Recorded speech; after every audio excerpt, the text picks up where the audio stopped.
ভদ্রায় সেনাপতি পাড়া জেবি স্কুলের বেহাল দশা। সংস্কারের দাবি জিরানিয়া মহকুমার মান্দা এলাকার ভদ্রায় সেনাপতি পাড়া জেবি স্কুলের ভবন দীর্ঘদিন ধরে বেহাল অবস্থায় পড়ে রয়েছে বলে অভিযোগ।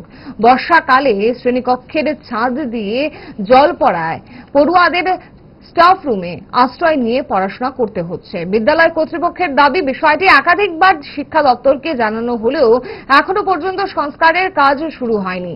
দ্রুত বিদ্যালয়টি মেরামত করে ছাত্রছাত্রীদের জন্য নিরাপদ পরিবেশ নিশ্চিত করার দাবি জানিয়েছেন অভিভাবক ও স্থানীয়রা। আমি আপাতত এখানে জয়েন করছিল 1.5 বছর হয়েছে।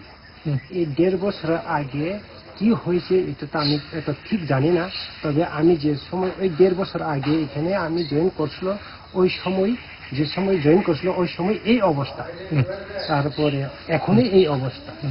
তারপরে এই আমি জয়েন করার আগে কি জানি হয়েছে এটা এত আমি ঠিক জানি না। এখানে জয়েন করে না আমি এই অবস্থা দেখলাম, তারপরে এখনই এই অবস্থা। আপনারা অভিযোগ করা হয়েছে? অভিযোগ করা হয়েছে আইএস অ্যাসিস্ট্যান্ট আইএস আইসি ব্লকার সরকার থেকে, উনি করে গেছে ব্যবস্থা করে দিব। ওই যে টিম মিটিং কথা দিয়ে গেছে, কোনো কথা কোনো খোঁজ খবরই নেই। খোঁজ খবরই নেই না।